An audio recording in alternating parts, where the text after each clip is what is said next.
मिश्रा जी, मैं आपसे ही शुरुआत करती हूं।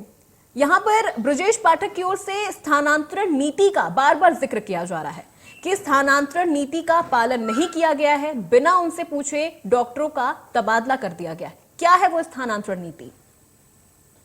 देखिए, आप जानते होंगे जैसा कि स्थानांतरण को लेकर के, ट्रांसफर और पोस्टिंग को लेकर के एक बड़ा कारोबार और बड़े भ्रष्टाचार को अंजाम दिया जाता था पूर्व की सरकारों में। हमारी सरकार ने इस पर बहुत कड़ाई से जीरो टॉलरेंस की नीति को अपनाते हुए बिना किसी पार्शियलिटी के, बिना किसी फेवरेटिज्म के स्थानांतरण को, ट्रांसफर और पोस्टिंग को सुनिश्चित किया और डिजिटलाइज भी किया और नियम के अनुसार, नीति के अनुसार ट्रांसफर हो ऐसा सुनिश्चित करने का काम किया। लेकिन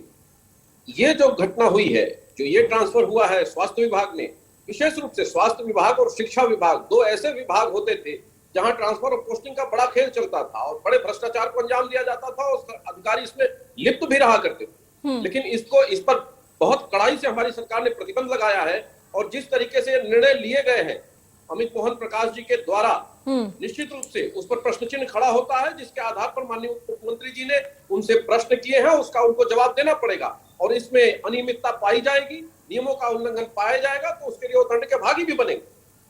लेकिन यहां पर गौरव जी सवाल यही उठता है, बार बार सवाल यहीं पर यहां ये उठता है कि बिना पूछे, बिना ब्रजेश पाठक की जानकारी के इतना तबादला क्यों किया गया, और अगर किया गया है तो डॉक्टरों की पोस्टिंग, जिन डॉक्टरों का तबादला हुआ है, उनकी जगह पर क्यों नहीं की गई अभी तक?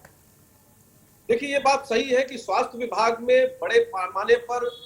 तबादले जो है वो अपेक्षित थे, ऐसा नहीं है, लेकिन उन तबादलों का जस्टिफिकेशन प्रॉपर देना पड़ेगा। क्यों किया गया, किन परिस्थितियों में किया गया, और जहां ट्रांसफर हुए, जहां सीटें खाली हुई, वहां पे दूसरे की नियुक्ति हुई या नहीं हुई, ये सारी चीजें सुनिश्चित करना उस विभाग का काम है। और यदि उन्होंने ऐसा किया है, उसमें अनियमितता पाई जाएगी और प्रथम दृष्टया अनियमितता अगर देखी जाती है तो उस पर कार्यवाही होगी। इसके लिए तय रहे, ये एक ऐसी सरकार है जो किसी भी प्रकार के भ्रष्टाचार को की इजाजत नहीं देती।